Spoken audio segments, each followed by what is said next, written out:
Hello dear students, this is Industrial Relations and Labor Laws course tutorial. In this tutorial, I'll talk about employers' organization.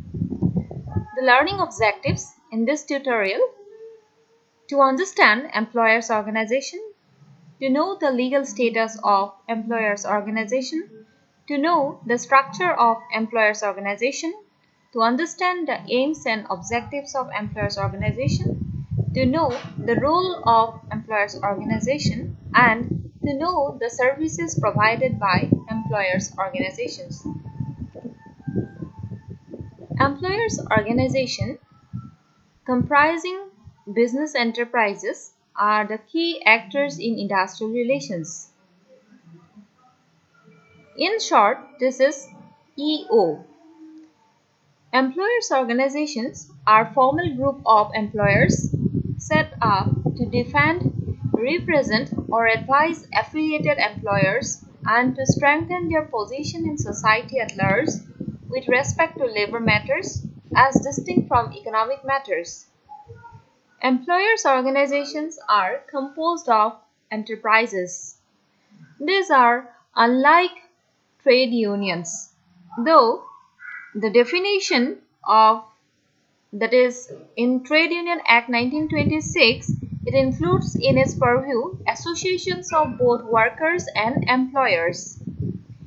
Employers' organizations are primarily concerned with matters relating to a wide range of employment issues, including industrial relations.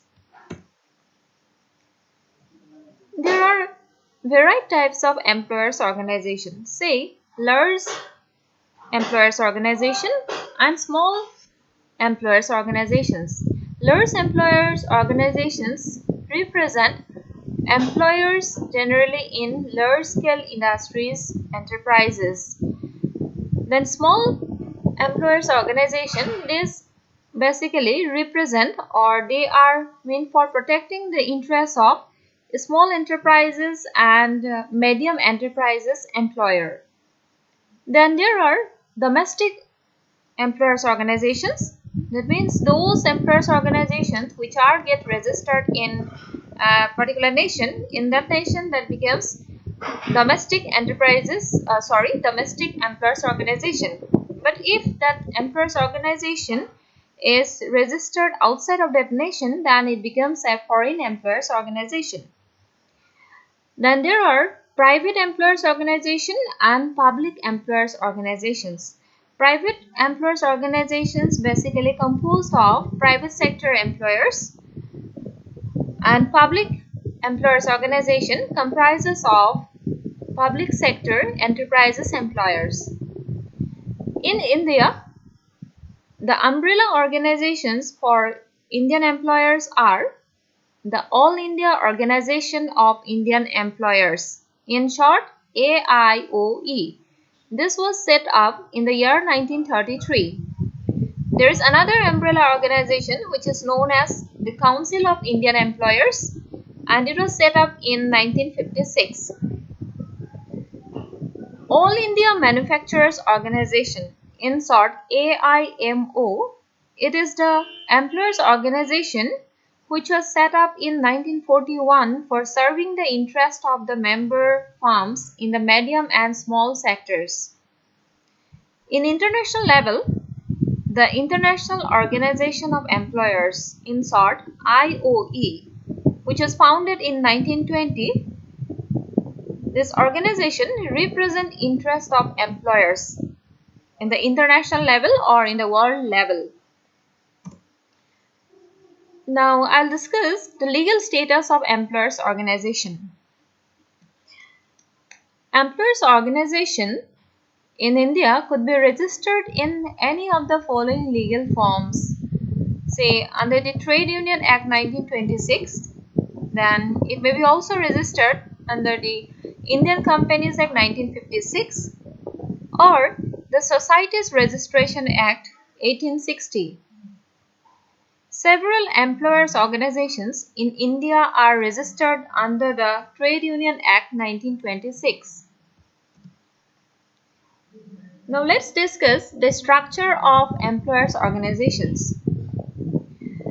There are different structures that can be found in India and in other nations. Unitary organization. So there are unitary employers organization like AIOE, which has no sub-organization on an industrial or geographical basis.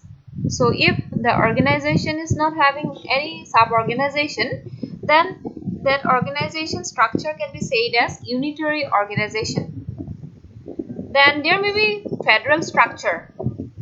So in India, there are employers organization with federal structure such as EFI, that is Employers Federation of India. EFI distributes its activities over a central body and the regional committees. Now, irrespective of unitary structure or federal structure, AIOE and EFI, they used to have governing body, executive committee, and a secretariat. The governing body is a supreme policy making body.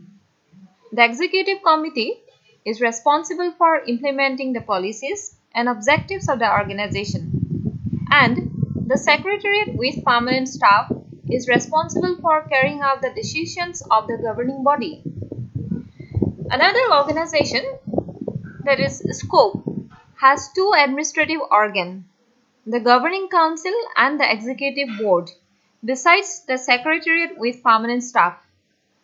The Governing Council lays down the policy and elects office bearers, and the Executive Board oversees policy implementation. The chief executive of a member enterprises or organization shall automatically be a member of the Governing Council. Additionally, it has three government representatives nominated by the Director General, Department of Public Enterprises, as ex officio members of the Governing Council with full voting rights. So from this you can guess that there are varied type of structure that can be found here in India. Now, I am going to discuss the aims and objectives of employers' organizations. The main aim and objectives of all employers' organizations are similar, though they may vary to some extent in matters of details. So some of the aims and objectives like to promote and protect legitimate interests of employers, to regulate the relation between workers and employers, to maintain harmonious relations between workers and employers. Now, let's discuss aims and objectives of particular employers organization. This is All India Organizations of Indian Employers, in short AIEO. The principal objectives of the AIEO is to guide employers so as to maintain harmonious industrial relations. The principal objectives relating to industrial relations aspect includes the following: to encourage the formation of EOs and to foster cooperation between EOs in India and abroad, to nominate delegates, advisors, etc., representing Indian employers at the International Labour Conference, International Chambers of Commerce, and other conferences and committees affecting the interest of trade, commerce, and industry, whether as employers or otherwise. To promote and support all well-considered schemes for the general uplift of labor, and to take all steps to establish harmonious relations between capital and labor. Then, to educate the public with regard to the character, scope, importance, and needs of the industry, trade, commerce as represented by the members. The rules and regulations of the AIOE thus seem to support trade-related activities as well, though the preoccupation of the AIOE has always been in influencing labor policy and legislations and disseminating information and news to members. So this is Employers Federation of India. This is another employers organization. So the main objectives includes to regulate the relations between employers and workers, promote and protect the legitimate interest of employers engaged in industries, trade, and commerce, to maintain harmonious relations between management and labor, to initiate and support all properly considered schemes that would increase productivity and at the same time guarantee a fair share of the increased return to the labor, to collect and disseminate information affecting employers and to advise members on employer-employee relations and other ancillary aspects. Then there is scope, that is standing conference on public enterprises. So this particular employer organization is representing the public sector employers or the public sector enterprises. The objectives of scope cover a wider ambit. Scope looks upon its task as both internal and external to the public sector. Internally, it would endeavor to assist the public sector in such ways as would help improve its total performance. Externally, it would help improve its total boundary and the government as would generally help the public sector in its role. Now let's discuss membership of employers organizations. So who can take membership in employers organization? In many countries, including India, membership in employers organization is voluntary. The AIOE has two categories of members. One is individual, that is enterprise, and another is association, which means group of enterprises. Again, EFI, that is Employers Federation of India, which is this has a provision for honorary membership whereby individuals with special skill or experience, such as legal luminaries or professionals, are co-opted to serve on various committees of the federation.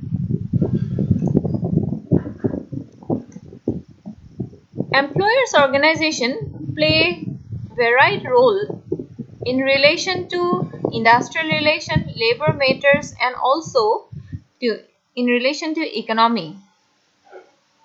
The two types of roles in representing the interest of their members, that is employers, are firstly, the nominate representatives of employers in voluntary or statutory bodies set up not only to determine wages and conditions of employment of workers in a particular industry or sector, but also for consultation and cooperation on social and labor matters in the national and global context. Second, they seek to redress the grievances of employers against legislative or other measures by making submission to the concerned authorities. They also play the significant role of representing the interest of employers of the ILO, various committees or institutions, and several bipartite and tripartite for at a national level, and on diverse issues such as legislation, voluntary codes, social security, bonus, and so on. So here I am correcting one of my mistakes. This tripartite, after tripartite, the word should be fora. That means forum. Now, I'm going to discuss the services provided by employers' organizations. Employers' organizations provide various services to its members.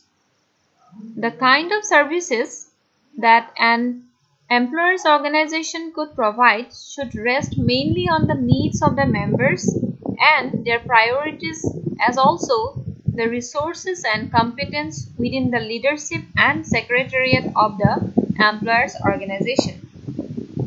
Some of the basic services that every employer organization may be expected to provide include the following: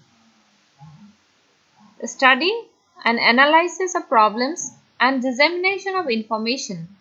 So they undertake study and analysis of problems relating to the relations of employers and workers, and and various issues relating to labor matters.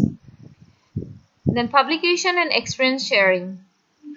They provide legal advice or assistance to the members. Then advocacy, dispute settlement, and guidance or conduct of collective bargaining. This is another service provided by employers organization. Then training and development of staff and members. Lobbying and awareness creation is another significant service provided by employer organization. Then social service, referral services or database services. Then promotion of safety and health at workplace and working environment, and building public image and maintaining public relations. That means they maintain good relations among the stakeholders, say government, then public at large, then various other parties. So these are some of the examples of services provided by employers organization. Now here I'm giving some organization representing employers at a national level. Say Employer State Insurance Corporation, Employers Provident Fund Committee, National Productivity Council, National Safety Council, Indian Labour Conference, Standing Labour Committee, National Council for Vocational Training. So besides this, there are many other organizations representing employers. So this is the source from which I have collected the information that I have presented in the slides. So today's session I'm concluding here. Thank you.